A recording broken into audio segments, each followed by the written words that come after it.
দেখো তোমার মেয়ের কাণ্ড, তোমার মেয়ের হার হারিয়ে যাওয়ার কারণে আজকে আমাদের সবার নামাজ কাজা হবে, বিশ্বনবীর নামাজ কাজা হবে। কি কাজ করলো তোমার মেয়ে? আবু বকর যে আয়েশারে ধমকাতে লাগলো, আয়েশা কি করলি? আল্লাহ সাথে সাথে আবু বকরকে ধমক দিয়ে কোরআনের আয়াত নাজিল করলো, আবু বকর আয়েশারে ধমক দিও না, আয়েশারে ধমক দিলে আমার আরশ কেঁপে যায়। فإن لم تجدوا ماء فتيمموا صعيدا طيبا।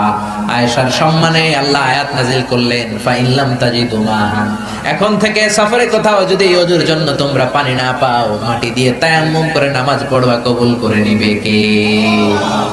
এজন্য মা আয়েশা বলতেন, এমন গুণগুলো আল্লাহ আমাকে দিয়েছে, বিশ্বনবীর কোন বিবিকে আল্লাহ এই গুণগুলো দেয় নাই। এত ভালোবাসতো বিশ্বনবী আয়েশাকে, এক বালতি থেকে পানি নিয়ে দুইজনে গোসল করত। এক বালতির মধ্যে পানি নিয়ে এক মগ দিয়ে বিশ্বনবী মাথায় পানি ঢালে, আর এক মগ দিয়ে মা আয়েশা ঢালে। গ্লাসের যেই জায়গায় ঠোঁট লাগিয়ে মা আয়েশা পানি খেত, ওই জায়গাটা খুঁজে খুঁজে বিশ্বনবী ওনার ঠোঁট লাগিয়ে পানি খেতেন। সুবহানাল্লাহ, আস্তে করে। কত রোমান্টিক ছিল আমার নবী। মা আয়েশা ওটের হাড্ডি পছন্দ করত, ওটের হাড্ডি চুষে চুষে যে হাড্ডিটা মা আয়েশা রেখে দিত, ওই চোষা হাড্ডিটা নিয়ে বিশ্বনবী আবার চুষতে শুরু করে দিতে। রাতের বেলা দুষ্টামি করতেন মা আয়েশার সাথে।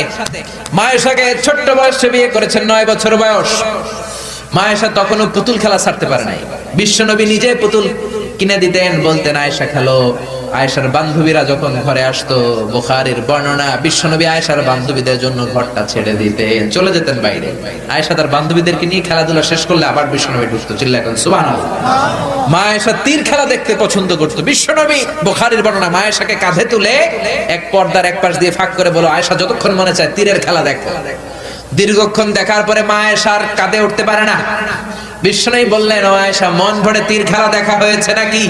আয়েশা বললেন, দেখা হয়েছে। তখন বিশ্বনবী কাঁধ থেকে তার ওয়াইফকে নামিয়েছেন। সুবহানাল্লাহ। রাতের বেলা ছোট্ট একটা ঘর, বিশ্বনবী তাহাজ্জুদের নামাজে দাঁড়ালে বিশ্বনবীর সেজদার জায়গায় মা পা ছড়িয়ে শুয়ে থাকতো। বিশ্বনবী লম্বা সময় কেরাত করে, রুকু করে, সেজদা দেওয়ার জায়গা নাই, কারণ সেজদার জায়গায় মা আয়েশার পা বিছানো আছড়া নাই। বিশ্বনবী মা আয়েশার পায়ের মধ্যে চিমটে দিত, মা আয়েশা পা দুইটা গুটিয়ে নিলে বিশ্বনবী সেজদা দিত, আবার সেজদা দিয়ে উঠে গেলে মা আয়েশা পা বিছিয়ে শুয়ে পড়তো।